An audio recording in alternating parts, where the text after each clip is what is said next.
우리가 살고 있는 이 세상이 기독교에 대해 한층 더 적대적으로 나오는 때 소망을 안고 살아가는 것이 정말 어렵습니다. 얼마 전 그 에스엔돈 푸티클럽, 여러분이 혹시 오지보를 좋아하신다면 그곳에 이제 CEO로 내정되었던 앤드류 소번이라는 사람이 있습니다. 그 사람이 취임 하루 만에 사임을 할 수밖에 없는 일이 있었습니다. 그 이유는 그가 운영위원장으로 있는 시티 오너 힐 교회의 신앙 고백과 클럽의 운영 지침이 위배되기 때문이라는 것이었습니다. 다시 말해서 그가 어떠한 지도력을 갖고 있는지와는 상관없이 단지 그가 다니는 교회의 신조가 호주 문화가 지향하는 소위 깨시민 정신과 절대 양립할 수 없기 때문에 그를 클럽의 최고 경영자로 받아들일 수 없다는 것이 저들의 주장이었습니다. 이처럼 세속적인 가치관이 주류인 세상에서 그리스도인으로 살아간다는 것은 시대의 흐름을 역행하는 어려운 삶이라고 할 수 있습니다. 그렇다면 우리 그리스도인들이 반기독교 정서가 강한 이 세상 사람들을 어떻게 상대할 수 있을까요? 오늘의 문화에서 나타나는 도덕적인 해이 현상, 끝없이 나락으로 떨어지고 있습니다. 그리스도인으로서 당연시되었던 자유들이 사회 곳곳에서 정치적 올바름이라는 미명하에 박탈되고 있는데, 특히 결혼의 의미와 행태들이 다양한 틀로 재구성되고 또 그 정의가 변질되고 있습니다. 인간 생명의 신성함, 낙태가 여성의 선택의 문제라고 주장함으로써 태 속에서 자라던 무수한 어린 생명들이 폐기 처분되는 일이 정당화되는 것이 현실입니다. 그러니 우리도 이러한 세상의 흐름을 맞추어 따라가야 할까요? 아니면 맞서 싸워야 할까요? 아니면 그리스도의 복음을 들고 이 세상 문화 속으로 들어가야 할까요? 어떻게 해야 모든 것이 절망적인 때에 소망을 품고 살아갈 수 있을까요? 기독교를 대적하는 세상 풍조가 더욱 거세게 우리를 압박해올 때 어떻게 해야 우리가 그리스도 중심의 삶을 살아갈 수 있을까요? 이런 질문들에 대해 우리는 베드로전서 후서에서 그 대답을 찾을 수 있습니다.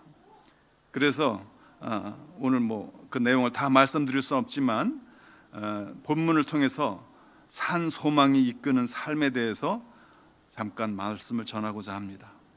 오늘 본문은 1장의 전반부이지만 그렇게 길지 않은 서신이니까 보다 깊이 있는 적용을 위해서 베드로 전후서를 전체적으로 읽으면서 정말 묵상할 것을 권합니다. 하루에 한 30분, 한 1시간이면 충분히 읽을 수 있는 분량입니다. 그래서 그렇게 할 때 여러분의 영성이 더욱 깊어지고 우리 주 예수 그리스도를 닮아가며 하나님께 영광 돌리는 삶을 살게 될 걸로 믿습니다. 먼저 본문의 배경을 살펴보겠습니다. 사실은 그 서신서의 배경이죠. 역사가들에 의하면 네로가 황제로 있던 시절에 그는 로마 제국의 수도 로마의 그 낙후된 지역을 재건축하기 위해서 일부러 불을 냈습니다. 그 바람에 그 불이 약 엿사 동안 타올랐는데 당연히 시민들의 분노가 극에 달했습니다. 그래서 네로가 그 비난을 잠재우기 위해서 한 일은 그리스도인들에게 그 죄를 뒤집어 씌운 것입니다. 그래서 로마 제국 전반에 걸쳐서 그리스도인들에게 끔찍한 박해가 가해졌습니다. 예를 들면 그리스도인들을 잡아서 진득한 기름을 알몸에 바른 뒤에 산채로 불을 붙여가지고 인간 횃불을 만들어서 밤늦도록 가든 파티를 즐기기도 하고, 또는 그 짐승의 가죽을 그들에게 씌워놓고 사냥개들을 풀어 찢어 죽이기도 하고, 또 콜로세움 같은 대경기장에서 사자 밥으로 던져버리는 등 이루 말할 수 없는 잔혹한 박해를 자행했던 것입니다. 네로의 치하에서 기독교인들은 단순히 그들의 인권이 박탈된 것이 아니라 그들의 재산과 목숨을 잃었습니다. 이런 험악한 상황에서 사도 베드로는 고난받는 그리스도인들을 향해서 그들에게 필요한 영적 진리를 나누기 위해 이 서신을 썼던 것입니다. 예나 지금이나 기독교의 적대적인 문화가 팽배한 이런 세상에서 우리가 누구이며 어디서 왔으며 어떻게 살아야 하며 또 어떻게 우리에게 주어진 소명을 다할 수 있는지를 아는 것은 아주 중요한 것입니다. 먼저 본문 인사말에서 알 수 있듯이 그리스도를 믿는 자는 하나님의 참 백성이라는 그런 정체성을 갖기를 원하는 것입니다. 본문 1장 2절에서 사도 베드로는 말합니다.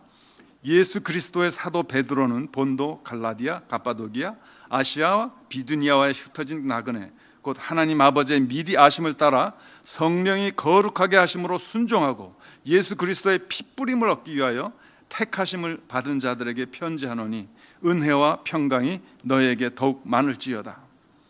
사도 베드로는 끔찍한 박해를 피해 자기들이 살던 곳을 떠나 타향에서 살고 있는 그리스도인들을 향해서 이 편지를 썼습니다. 본문에 나오는 본도, 갈라디아, 갑바도기아, 아시아와 비두니아는 오늘날 터키의 북부 지역에 해당하는 그런 지역인데 베드로는 그 지역에 숨어 살던 믿는 자들을 흩어진 나그네 곧 헬라말로 디아스포라라고 불렀습니다. 이 용어는 자기 집을 떠나 다른 나라를 떠도는 사람들 또는 순례자를 가리키는 말이었습니다. 이 인사말에서 사도 베드로는 주를 믿는 사람들이 누구인지를 아주 단순 명쾌하게 말하는 것입니다. 제일 먼저 우리 믿는 자들은 흩어진 나그네 곧 순례자라는 것입니다. 이 세상에 살고 있지만 거기에 안주하지 않고 잠시 머물다 가는 사람들이라는 것입니다.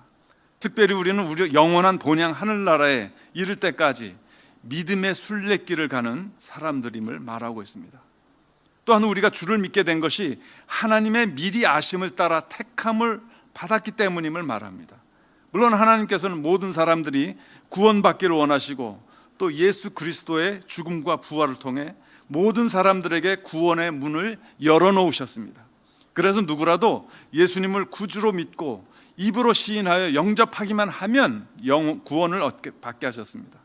그러나 우리의 죄성은 주님의 초청을 거부할 뿐 아니라 안타깝게도 하나님을 대적하게 함으로써 우리로 하여금 구원의 기회를 놓치게 하고 영원한 지옥의 나락으로 떨어져서 마땅한 절망적인 존재임을 드러냅니다. 그렇게 하나님의 특별하신 은혜가 없다면 그 누구도 그리스도의 복음에 예라고 반응할 수가 없습니다. 오직 하나님의 미리 아심을 따라 택함을 입은 사람들만이 성령의 음성을 듣고 순종함으로써 예수 그리스도와 연합하여 그의 의로 거듭나는 것입니다. 또 그렇게 믿음을 가진 사람들이야말로 하나님의 택하신 참 백성인 것입니다. 그렇게 사도 베드로는 이 편지의 인사말에서 비록 믿는 자들이 이 세상에서 여러 가지 시련 속에서 살아가는 흩어진 나그네 곧 순례자이지만 하나님의 은혜를 힘입은 자들로 평강을 누리라고 축복하는 것입니다. 그렇게 해서 자신의 변화된 정체성을 알게 된 믿는 사람들은 비록 이 땅에서는 박해를 받으며 여기저기를 떠도는 나그네처럼 살지만 실상은 산소망을 안고 살아가는 축복을 누리는 존재라는 것을 사도 베드로는 말하고 있는 것입니다. 여러분이나 저나 어떻게 보면 한국이라고 하는 고향을 떠나서 외국에 와서 이렇게 살면서 이 우리가 나그네라는 사실을 너무나도 잘 인식하고 이해할 것입니다. 그러나 우리가 이 땅에 소망을 두고 있다면 우리는 정말 불쌍한 사람이 될 수밖에 없습니다. 그러나 우리의 정체성, 사실 우리의 고향, 우리의 본향은 하늘나라라는 것을 알 때에 이 땅에서 일어나는 일에 대해 바른 관점을 가질 수 있다고 생각을 합니다. 그리고 나서 이어지는 말씀 속에서 사도 베드로는 이렇게 얘기합니다. 이 땅에서는 우리가 박해를 받으며 여기저기 떠도는 나그네처럼 살지만 실상은 산 소망을 안고 살아가는 축복을 누리는 존재라는 것을 사도 베드로가 말하고 있는데, 이 말씀 속에서 사도 베드로는 산 소망이 주는 확신과 산 소망을 가진 성도들이 여러 가지 시험을 겪는 가운데에도 기뻐하는 이유들을 말합니다.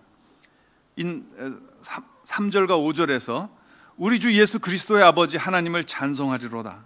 그의 많으신 긍휼대로 예수 그리스도를 죽은 자 가운데서 부활하게 하심으로 말미암아 우리를 거듭나게 하사 산소망이 있게 하시며 썩지 않고 더럽지 않고 쇠하지 아니하는 유업을 있게 하시나니 곧 너희를 위하여 하늘에 간직하신 것이라. 너희는 말세에 나타내기로 예비하신 구원을 얻기 위하여 믿음으로 말미암아 하나님의 능력으로 보호하심을 받았느니라. 여기서 사도 베드로는 산 소망이 주는 확신을 몇 가지 기록하고 있습니다. 본문 3절은 예수 그리스도의 죽음과 부활은 그것을 믿는 자에게 거듭남이라는 새 생명을 줄 뿐 아니라 거듭난 이후의 삶이 산 소망으로 채워지는 삶이라는 것을 말하고 있습니다. 그럼 무엇이 산 소망입니까? 산 소망은 죽은 소망이 아닙니다. 죽은 소망은 바라는 것이 이루어질지 어떨지 모르면서 그저 막연히 무언가를 바라는 기대감 같은 것입니다. 죽은 소망은 육신의 죽음과 더불어서 사라지는 그런 것들입니다. 그러나 산 소망은 우리가 받은 구원의 확실함을 날마다 생생하게 경험하는 소망이며 영혼으로 인도하는 이정표 같은 것입니다. 그러므로 이 세상에서 겪는 어떠한 어려움이 우리를 시험한다 할지라도 산 소망은 우리로 하여금 한치의 흔들림이 없이 믿음의 순례길을 걸어가게 하는 길잡이인 것이며 우리가 걷는 순례길이 우리를 본향 곧 하늘나라에 이르게 할 것이라는 확신을 갖고 살게 하는 것입니다. 그래서 산소망은 우리가 마지막 날에 받을 영광에 대해 확신을 갖고 살게 합니다. 다시 말해서 예수 그리스도께서 영광 중에 다시 오시는 날 인류 역사상 존재해왔던 모든 사람들이 다시 살아나 그의 의로운 심판을 받을 것인데 믿지 않는 자는 영벌의 나락으로 떨어지는 반면에 믿는 자는 영생의 환희를 선물로 받을 것입니다. 그러므로 산소망을 가진 믿는 자들은 어떠한 시련이 닥칠지라도 그들이 이 영광에 들어갈 것이라는 확신이 있기에 세상에서 겪는 여러 가지 고난을 넉넉히 이기게 되는 것입니다. 또한 산소망을 가진 사람은 예수 그리스도께서 약속하신 유업, 곧 하늘에 쌓아둔 영원한 유업을 누릴 확신을 갖고 살아갑니다. 예수 그리스도의 죽음과 부활은 우리에게 죄사함을 통한 하나님과의 관계 회복은 물론 거듭난 새 생명의 삶을 살게 합니다. 더 나아가 베드로는 여기서 예수께서 가르치신 산상수훈 중에 주신 진리, 곧 마태복음 6장 19절로 21절의 말씀처럼 너희를 위하여 보물을 땅에 쌓아두지 말라. 거기는 좀과 동록이 해하며 도둑이 구멍을 뚫고 도둑질하느니라. 오직 너희를 위하여 보물을 하늘에 쌓아두라. 거기는 좀이나 동록이 해하지 못하며 도둑이 구멍을 뚫지도 못하고 도둑질도 못하느니라. 이 말씀을 상기한 듯이 우리가 받게 될 유업에 대해 이렇게 말합니다. 썩지 않고 더럽지 않고 쇠하지 아니하는 유업을 있게 하시나니 곧 너희를 위하여 하늘에 간직하신 것이라.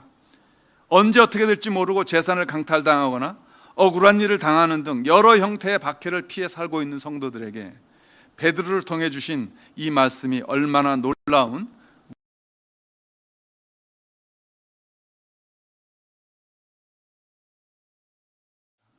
그들이 장차 물려받을 물질적 풍요가 보장되어 있는 것 같기 때문입니다.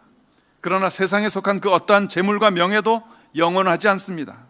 얼마 전에 엘리자베스 여왕의 장엄한 장례식을 보면서 그녀가 누렸던 부와 명성을 상징하는 세 가지 상징물이 그녀의 관위에 있었습니다. 왕관과 금홀, 그리고 오브라고 하는 보주, 그것이 그녀의 관에서 옮겨지는 장면을 보았습니다. 그것은 이 세상에서 그녀의 시간이 다 했음을 상징적으로 보여주는 것이었다고 생각합니다. 누가 어떤 유업을 물려받았든지 이 세상에 속한 것은 유한하며 베드로가 베드로후서 3장 10절에서 말씀하신 것처럼 하늘이 큰 소리로 떠나가고 물질이 뜨거운 불에 풀어지고 땅과 그 중에 있는 모든 일이 드러나는 날이 올 것입니다. 그래서 베드로는 도전합니다. 이어서 11절과 14절에서 이 모든 것이 이렇게 풀어지리니 너희가 어떠한 사람이 되어야 마땅하냐? 거룩한 행실과 경건함으로 하나님의 날이 임하기를 바라보고 간절히 사모하라. 그날의 하늘이 불에 타서 풀어지고 물질이 뜨거운 불에 녹아지려니와 우리는 그의 약속대로 의가 있는 곳인 새 하늘과 새 땅을 바라보도다. 그러므로 사랑하는 자들아, 너희가 이것을 바라보나니 주 앞에서 점도 없고 흠도 없이 평강 가운데 나타나기를 힘쓰라. 그런데 문제는 세상을 살아가는 동안 장차 받을 유업에 대한 우리의 확신에도 불구하고 이 세상에서 겪는 시련과 환난이 우리 앞에 닥칠 때 그것은 매우 고통스러운 것입니다. 이러한 시험들을 우리가 어떻게 이길 수 있겠습니까? 이 질문에 대해 베드로는 우리가 믿음의 순례길을 가는 동안 하나님께서 그의 능력으로 우리를 보호하심을 확신하라고 말씀합니다. 너희는 말세에 나타내기로 예비하신 구원을 얻기 위하여 믿음으로 말미암아 하나님의 능력으로 보호하심을 받았느니라. 우리가 그리스도를 믿고 따를 때 하나님께서는 우리 믿음의 결국인 구원이 다 이루어질 때까지 그의 능력으로 우리의 영혼을 이미 보호하고 계신다는 그런 사실을 말해주고 있습니다. 여기서 사용된 보호하심이라는 말은 사실 군대 용어입니다. 이 단어는 전쟁 중에 적으로부터 한 도시를 방어하기 위하여 설계된 난공불락의 요새를 가리킬 때 사용되었습니다. 그 어떤 곳도 우리를 보호하시는 하나님의 방벽을 뚫고 우리를 향한 하나님의 사랑을 빼앗아갈 수가 없습니다. 그 어떤 것도 우리를 보호하시는 하나님의 방벽을 뚫고 우리의 구원을 빼앗아갈 수 없습니다. 그것이 사단이든 악마든 질병이든 심지어 죽음까지도 그럴 수 없습니다. 왜냐하면 우리 자신의 능력 때문이 아니라 하나님의 능력이 우리를 보호하시기 때문입니다. 우리의 구원을 지켜내는 것이 우리 자신의 의지와 능력에 달려있는 것이라면 우리는 우리에게 주신 구원과 유업을 지켜내지 못하고 매번 실패하고 말 것입니다. 우리의 능력과 힘은 그것을 지켜낼 힘이 없습니다. 베드로는 구원과 관련하여 하나님의 능력으로 보호하심을 받는 것이 절대적으로 필요하다는 사실을 잘 알고 이해한 사람이었습니다. 예수께서 잡히시기 전날 밤에 베드로는 자신만큼은 주님을 부인하거나 저버리지 않을 것이라고 자신했었습니다. 그러나 빌라도의 재판장에서 한 여종이 그가 예수님의 제자들 중 한 사람이 아니냐고 물었을 때 그는 예수님을 모른다고 한 번, 두 번도 아니고 세 번씩이나 부인했습니다. 그의 호언장담은 어디 가고 그 자신의 의지가 무너지며 예수님에게만 아니라 자기 자신에게도 큰 실망감을 주고 말았습니다. 그러나 그는 하나님의 능력으로 보호하심을 받았습니다. 부활하신 주님은 베드로를 회복시키시고 그에게 교회 사역을 맡기셨습니다. 회복된 후에 그는 하나님의 능력을 힘입어 그가 십자가에 거꾸로 달려 세상을 떠나는 날까지 담대하게 교회를 이끌게 하셨습니다. 베드로는 하나님의 능력을 힘입어 끝까지 보호를 받았던 것입니다. 이는 우리 각 사람에게도 마찬가지로 적용되는 원리입니다. 즉 하나님의 능력으로 보호받는 것만이 우리의 구원을 지키는 유일한 길인 것입니다. 미국 사우스 캘리포니아에 있는 가옥 안전성을 연구하는 한 연구소에서 태풍의 영향하에 있는 일반 주택의 안전성을 시험을 했습니다. 똑같은 모양의 두 채의 집을 하나는 통상적인 방식으로 짓고 다른 하나는 안전 강화 골조를 적용하여 지어놓고 나서 거대한 풍동장치를 돌려서 태풍 3급에 해당하는 강력한 바람을 똑같이 맞게 했습니다. 처음에는 10분간 실험을 했습니다. 그 10분 동안은 통상적인 방법으로 지은 가옥이나 강화 골조를 사용한 가옥이나 똑같이 잘 견뎠습니다. 그런데 그 다음 시험에서는 강풍을 10분을 넘어서 계속해서 불게 했는데 통상적인 방식으로 지은 집은 흔들리기 시작하더니 무너지고 말았습니다. 그러나 지붕과 마루를 강화 골조로 지은 집은 약간의 외부 손상을 제외하고는 끄떡없이 서 있었습니다. 마찬가지로 우리가 우리의 반석이신 예수 그리스도와 연합하여 단단히 결석이 되어 있을 때 그 어떤 역경과 고난의 바람이 불어닥칠지라도 하나님의 능력으로 보호하심을 받는 우리는 비록 우리의 겉사람에 약간의 상처가 날지 모르지만 우리의 속사람은 더욱더 강건해지며 믿음의 반석 위에 서서 우리의 순례길을 뚜벅뚜벅 걸어가게 하는 것입니다. 그러므로 우리를 위해 죽으시고 부활하신 예수님께 딱 붙어가지고 우리의 삶을 주님께 맡기고 우리를 죄에서 건지시는 주님을 부르며 그 능력을 힘입어 살아가기를 힘쓰시기 바랍니다. 주님의 부활은 우리에게 산 소망, 생생하게 살아서 역사하는 우리 믿음의 결국 우리 영혼의 구원의 확신을 갖게 하는 것입니다. 그러므로 이제 우리 산 소망을 가진 하나님의 참 백성으로서 이 땅에서 어떤 일을 만나든지 심지어 견디기 어려운 시험을 겪는다 할지라도 기뻐할 수 있습니다. 아니 그저 담담하게 기뻐하는 것이 아니라 아주 크게 기뻐한다고 베드로는 말합니다. 산 소망을 가진 성도가 여러 가지 시험 중에서도 기뻐하는 이유를 6절에서 9절이 말합니다. 그러므로 너희가 이제 여러 가지 시험으로 말미암아 잠깐 근심하게 되지 않을 수 없으나 오히려 크게 기뻐하는도다. 너희 믿음의 확실함은 불로 연단하여도 없어질 금보다 더 귀하여 예수 그리스도께서 나타나실 때에 칭찬과 영광과 존귀를 얻게 할 것이니라. 예수를 너희가 보지 못하였으나 사랑하는도다. 이제도 보지 못하나 믿고 말할 수 없는 영광스러운 즐거움으로 기뻐하니 믿음의 결국 곧 영혼의 구원을 받음이라. 이 말씀 속에서 우리는 그 이유를 발견합니다. 왜냐하면 우리 믿음의 순례길에서 여러 가지 시험을 만날 때 우리는 당연히 근심을 할 수밖에 없습니다. 그러나 우리가 그러한 근심을 이겨낼 수 있도록 하나님께서 그의 능력으로 우리를 보호하심을 확신하고 살아갈 때 그런 시험들은 우리 믿음의 사람을 드러내는 것입니다. 다시 말해서 우리가 가진 믿음이 진짜인지 아닌지를 알 수 있는 자연스러운 방법인 것입니다. 결국 그러한 시험들을 거치면서 우리의 삶에 역사하신 주님을 경험하게 되고 그런 주님을 찬양하게 되는 것입니다. 현재 대한민국의 조선 기술은 세계적으로 유명합니다. 큰 유조선이나 군함 등을 만들고 그 배들이 안전히 항해할 수 있는지를 어떻게 시험하는지 아십니까? 그 항해 안전성 시험은 배를 건조한 제작창에서 하지 않습니다. 그 배가 항해에 적절한가는 실제로 배가 바다에서 항해를 하면서 새로 건조된 배에 누수가 있는지, 적정 배수량이 균형을 잡아주는지, 항해 중 가라앉을 위험은 없는지, 이런 등등의 항해 적격성을 현장에서 검증하게 되는 것입니다.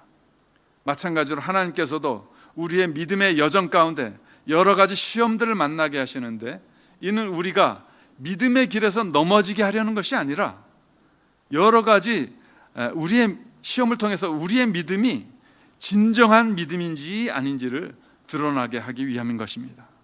즉 우리가 진정한 믿음으로 순종하여 걸어온 순례길에서 주께서 이루신 모든 위대한 일들을 인하여 하나님께 칭찬과 영광과 존귀를 돌려드리게 하기 위함인 것입니다. 웨런 위어스비 목사라는 분이 있습니다. 그분이 이렇게 말했습니다. 현실주의자는 불시험을 통해 정화된 이상주의자이며 회의론자는 불시험을 통해 타버린 이상주의자이다. 우리가 그리스도가 아닌 다른 어떤 것을 의지한다면 여러 가지 시험을 거치면서 회의론자처럼 타버리고 말 것입니다. 그러나 우리가 그리스도를 믿을 때에 그 시험들은 우리의 믿음을 더욱더 정화해 나갈 것입니다. 그래서 고난 가운데서도 즐거워하며 바울과 실라가 빌립보 감옥에 억울하게 갇혔을 때 찬양했던 것처럼 주를 찬양하는 하나님의 참 백성이 되는 것입니다.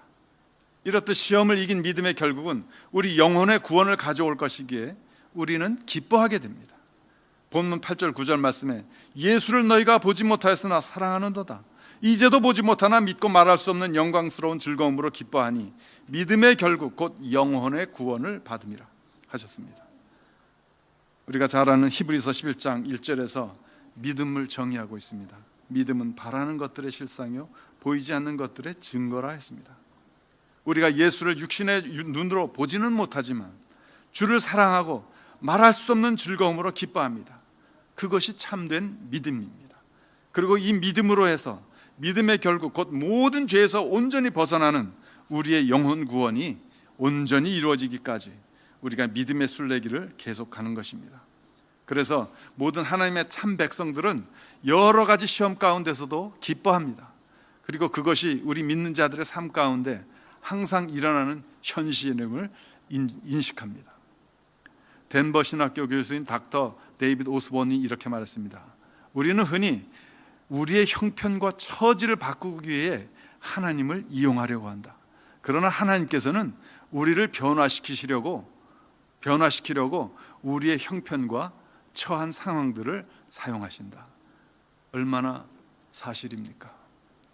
우리가 편안하고 있으면 또는 우리 어떤 편리를 위해서 우리는 기도하기도 하고 여러 가지 하지만 시험이 올 때 우리는 참 하나님을 원망하기도 하고 하나님께서 이런 상황을 바꿔주시기를 간절히 원합니다.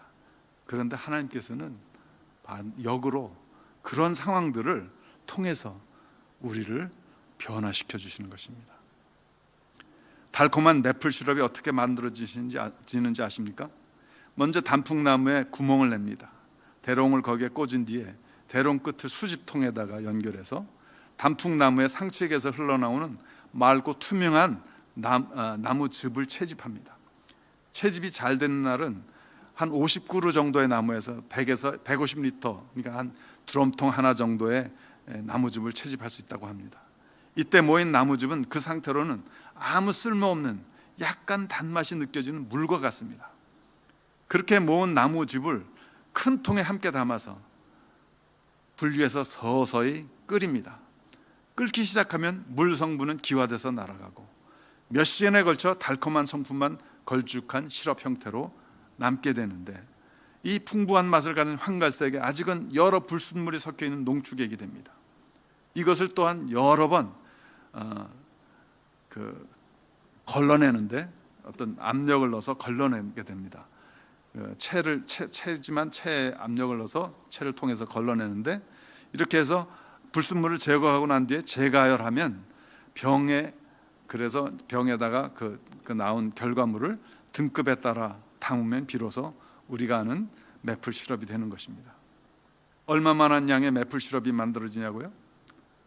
100에서 150리터의 나무즙에서 만들어진 순정 매플 시럽의 양은 고작 3 내지 4리터 정도입니다. 그러니까 우유통 하나만큼 나오는 거예요. 드럼통 하나가 바뀌어서.